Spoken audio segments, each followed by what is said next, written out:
எல்லாருமே பாராமெடிக்கலோட கவுன்சிலிங்காக வெயிட் பண்ணிட்டு இருக்கோம். எப்போ இந்த அப்ளிகேஷன் ஆன்லைன்ல ஓபன் பண்ணுவாங்க, எப்போ நம்ம அப்ளை பண்ணலாம் அப்படின்னு சொல்லி நம்ம வெயிட் பண்ணிட்டு இருக்கக்கூடிய இந்த நேரத்துல பாத்தீங்க அப்படின்னா இந்த கவுன்சிலிங் குறித்த ஒரு முக்கியமான அப்டேட் கிடைச்சிருக்குது.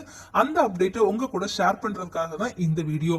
ஸோ என்ன அப்படின்னு பாத்தீங்கன்னா பாராமெடிக்கல் கவுன்சிலிங் பொறுத்தவரையில நமக்கும் நீட்டுக்கும் நிறைய சம்பந்தம் உண்டு.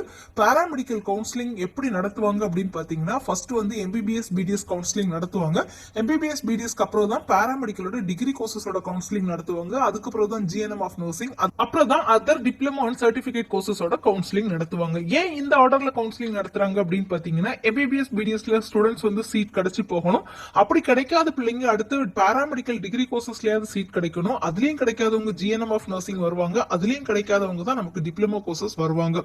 சோ நல்ல கட் ஆஃப் இருக்கிறவங்க எம்பிபிஎஸ் பிடிஎஸ் போயிடுவாங்க. அதுக்கு அடுத்தபடியான கட் ஆஃப் தான் பாராமெடிக்கல் டிகிரி கோர்சஸ்க்கு வருவாங்க. சோ இப்படிதான் இந்த கவுன்சிலிங் வந்து நடத்திட்டே இருக்காங்க. இந்த சூழ்நிலையில நமக்கு நீட்டோட ரிசல்ட் என்ன செஞ்சிருக்காங்க அப்படின்னா வெளியிடுறதுக்கு தடை கொடுத்திருக்காங்க. நம்ம எல்லாருக்குமே தெரியும் எம்பிபிஎஸ் கவுன்சிலிங் நம்ம அப்ளை பண்ணணும்னா நீட் ஸ்கோர் மஸ்ட். நீட்டோட ரிசல்ட் வந்தாதான் இந்த எம்பிபிஎஸ் பிடிஎஸ் ஓட கவுன்சிலிங்கே நமக்கு என்ன செய்வாங்க அப்படின்னா ஓபன் பண்ணுவாங்க. சோ இந்த சூழ்நிலையில பாராமெடிக்கல் கவுன்சிலிங் எப்படி நடக்கும்னு பாத்தீங்கன்னா நமக்கு மே மாசம் எண்ட்ல கண்டிப்பா பாராமெடிக்கலோட ஆன்லைன் அப்ளிகேஷனை ஓபன் பண்ணிடுவாங்க. ஒன்ஸ் அப்ளிகேஷன் ஓபன் பண்ணிட்டாங்கன்னா அப்ளிகேஷன் ஃபில் பண்ணி சப்மிட் பண்றதுக்கு மட்டும் 20ல இருந்து ஒரு 25 டேஸ் டைம் கொடுப்பாங்க. ஸோ நம்ம எதிர்பார்க்குற மாதிரி மே எண்டில் இந்த அப்ளிகேஷன் வந்து ஓப்பன் ஆனாலும் ஒரு ஜூன் 2025 வரைக்கும் நமக்கு என்ன செய்வாங்க அப்படின்னா சப்மிட் பண்றதுக்கான டேட் கொடுப்பாங்க.